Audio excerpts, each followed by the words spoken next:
In this video, I'll explain which facial muscles you may be using too little and why you need to start.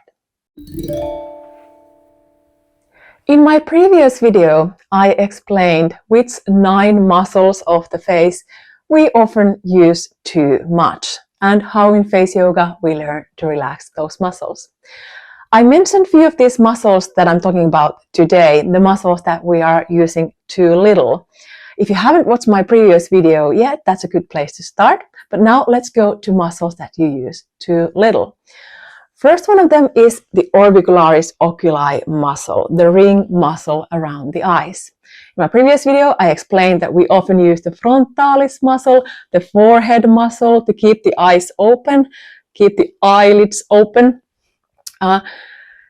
If you're Northern European like me, you may have these hooded eyelids, and then as years go by, you start to use more and more and more of your frontalis muscle to keep your eyes open. But in face yoga, we learn to use the orbicularis oculi muscles, the ring muscles around the eyes, to get rid of those hooded eyelids, at least make your eyes a little bit more open so that you can keep your frontalis muscle relaxed and get a more relaxed, wrinkle-free forehead. I have this fantastic book, Anatomy of Facial Expression. I'm showing you the muscle that I mean. The ring muscle around the eyes, the orbicularis oculi muscle, is this large, light green muscle. So it's not a small muscle. It's actually quite large. And we often also tend to use this part, the lower part, too little. In face yoga, we also learn to activate the lower part of the orbicularis oculi muscle, because activating that part of the muscle helps you get rid of bags under the eyes, or if you have dark circles under the eyes, like I always had, still do. The orbicularis oculi muscle here under the eye is right under the skin.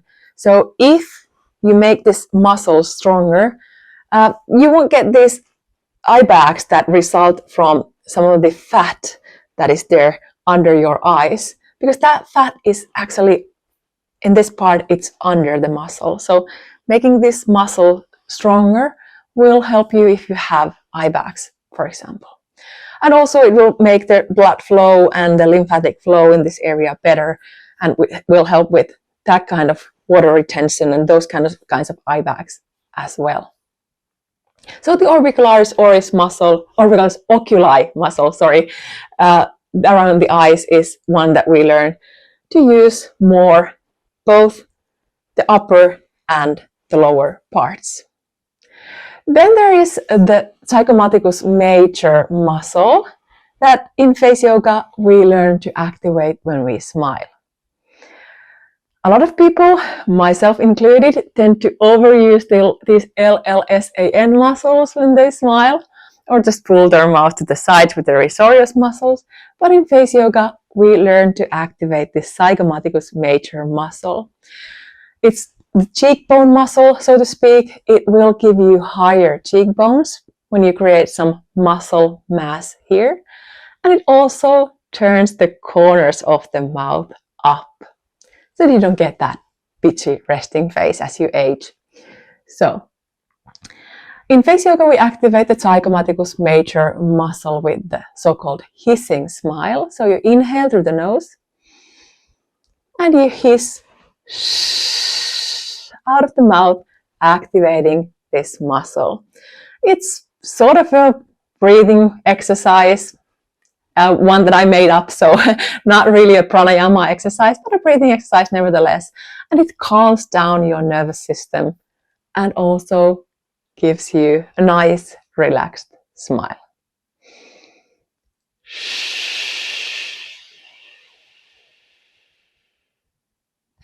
Very good. Then there are the malaris muscles, small muscles right here, and their job is to lift the cheeks up. So basically give you a facelift. Those muscles are kind of difficult to activate if you've never done that before, so that's not something that we ever do in the first face yoga class, but with more advanced students, yes, we learn to activate the malaris muscles as well, giving you that sort of smile with the eyes appearance and lifting the cheeks up. The malaris muscles are strong if your ethnicity is Korean, but if you're North European like me, you've maybe never used your malaris muscles before, so those can be difficult to find and may take months to be able to activate them, but hey, yoga is a process always. Then there's the levator labii superioris muscle, the muscle that lifts your upper lip.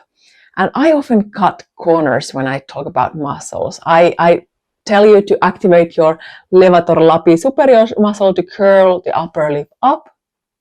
But actually when you do that, you're also very much using your orbicularis oris muscle, the ring muscle around your mouth.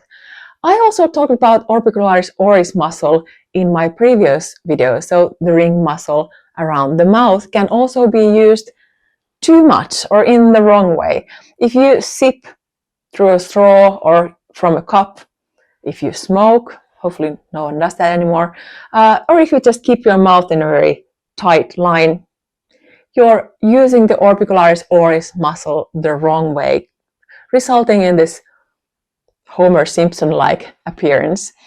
And we are in face yoga learning to do a proper duck face, using, yes, the levator labii superioris muscle, the muscle that lifts the upper lip up, but also the ring muscle around the mouth in the way that makes this philtrum area remain at a normal length. Otherwise, it will get longer and longer and longer as you age. We're trying to keep it at a normal length and also keep the upper lip visible so that it doesn't disappear inside your mouth. You see a lot of face yoga exercises where people overuse the orbicularis oris muscle and make this philtrum area longer. Don't ever do them, ever. Then there's also one muscle that we often underuse, and it's not on our face, but it affects the face greatly. So in face yoga, we also activate that, and it's the trapezius muscle. From the base of your skull to your shoulders and down in like a diamond shape to your mid-back. And the upper and middle parts of your trapezius are often quite strong because we tend to keep our shoulders up, but the lower parts may be weaker or maybe just less used. And in face yoga, we activate the lower parts of the trapezius muscle so that you can keep your shoulders down, back and down, relaxed. And it will be easier for you to keep your head in the right position so that it doesn't turn forward like this, but it stays in its right place.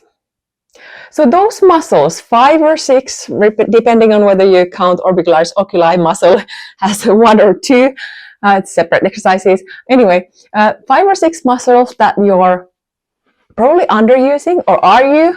Please let me know in the comments, because I have underused all of these muscles, and only with face yoga, in my 8 years of teaching face yoga, I have learned to properly use them. So please let me know in the comments which ones you are still in the process of activating, making stronger.